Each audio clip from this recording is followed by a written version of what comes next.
السلام عليكم ورحمة الله وبركاته. يا رب دايما تكونوا بخير وبصحة جيدة ودايما تكونوا مبسوطين.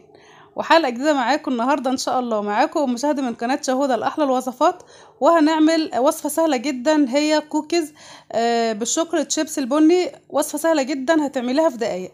اتمنى طبعا ان حلقتنا تعجبكم، بس قبل ما ندخل برحب بكم جدا وبرحب بكل مشترك ومشتركة معانا. وجودكم دايما مفرحني وتعليقاتكم بتبسطني. ويلا بينا نشوف الطريقه والمكونات. وما تنسوش لو بتشوفوا القناه بتاعتنا لاول مره الاشتراك والضغط على رمز الجرس، وكمان لايك من ايديكم الحلوه لدعم الحلقه ودعم القناه. ويلا بينا على بركه الله، وبتمنى لكم دايما مشاهده ممتعه. اول حاجه يا حلوين معايا في المكونات هي 250 جرام من الزبده. طبعا الزبده بدرجه حراره المطبخ. هنزل عليها بكوبايه سكر ناعم، وهنزل عليهم ببيضتين كاملين، وكمان معايا رشه من الفانيليا.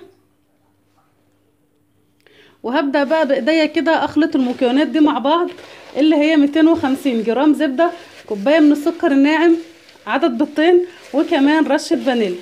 هحاول بقى بايديا كده اقلبهم مع بعض وادمجهم مع بعض كويس جدا لحديت لما الزبده بتاعتنا تدوب جوه السكر، وكمان قوامها يبيض شويه. بايديكي من غير عجان ومن غير اي حاجه خالص هتعملي احلى كوكس. وادي يا حلوين ما شاء الله زي ما انتم شايفين كده الزبده بتاعتنا دابت جوه السكر، وكمان السكر داب، وكمان هي ما شاء الله بيضت. دلوقتي بقى جاهزين ان احنا نجهز المكونات الجافه اللي هنضيفها على الكوكيز بتاعنا.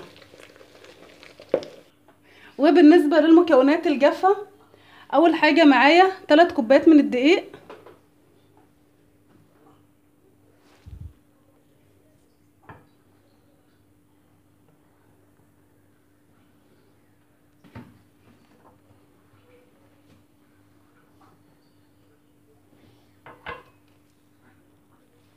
وكمان معانا نص كوبايه من الكاكاو الخام.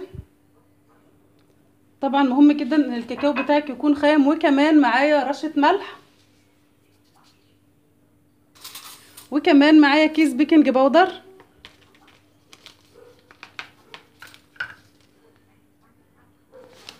وهقلب المكونات الجافه مع بعض كويس جدا، اللي هما 3 كوبايات من الدقيق على نص كوبايه من الكاكاو ورشه ملح وكيس بيكنج باودر او معلقه كبيره بيكنج باودر. هقلبهم بقى كويس جدا. وبعد ما قلبت المكونات الجافه بتاعتنا مع بعض هبدا اضيفها واحده واحده على الخليط التاني اللي معانا، اللي هو خليط الزبده والبيض. بسم الله. بالراحه بقى معلش.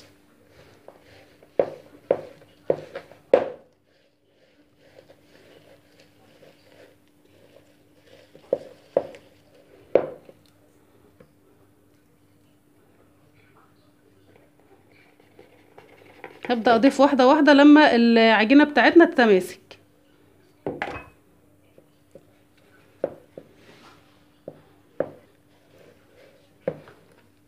ضيفي كله. ايوه حطي كله بقى. هنعجنهم بقى كويس جدا لما العجينة بتاعتنا تتماسك مع بعض والعجين يدخل جوه المكونات اللي معانا. وادي يا حلوين ما شاء الله العجينة بتاعتنا بعد ما شكلتها بالشكل ده كده ما شاء الله عجينة ناعمة جدا وممتازة. هنزل عليها بنص كوباية من الشوكولاتة شيبس البني. لو عايزة تنزلي بكوباية كاملة تمام كده اللي يريحك.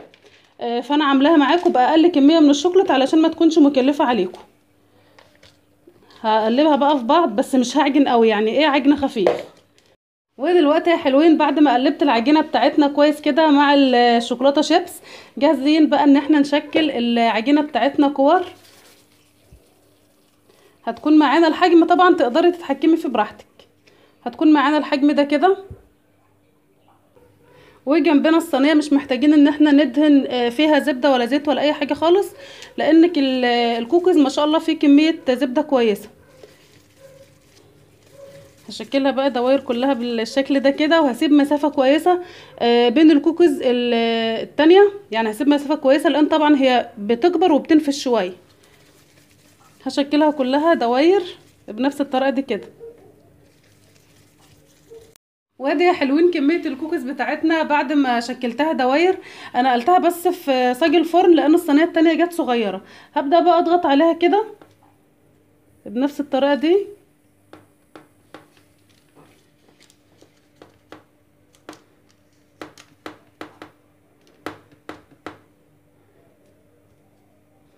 كلها بقى. ودلوقتي بعد ما شكلتهم كده هبدأ بقى ازينهم بالشوكولاتة الشيبس من فوق، وهضغط بقى بالراحة.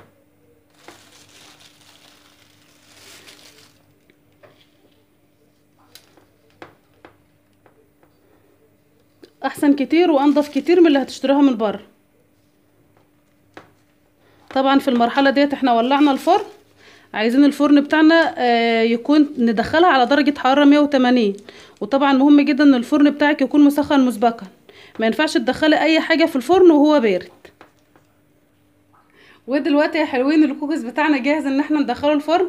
هندخله الفرن على الرف اللي في النص زي ما قلت لكم على درجة حرارة 180، وهسيبه لمدة 15 دقيقة، يعني ربع ساعة، ونرجع مع بعض ان شاء الله نشوفه بعد ما يستوي. ما شاء الله الكوكيز بتاعتنا بعد ما خرجناها من الفرن بالظبط زي ما قلت لكم سبتها 15 دقيقة.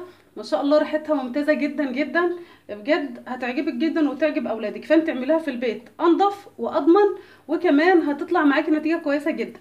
حابه بقى دلوقتي افتح واحده معاكم. زي ما انتم شايفين هي نفشت شويه في مهم المسافه. ما شاء الله خفيفه جدا وهشه وجميله اهي. شايفين من جوه قد ايه جميله ما شاء الله.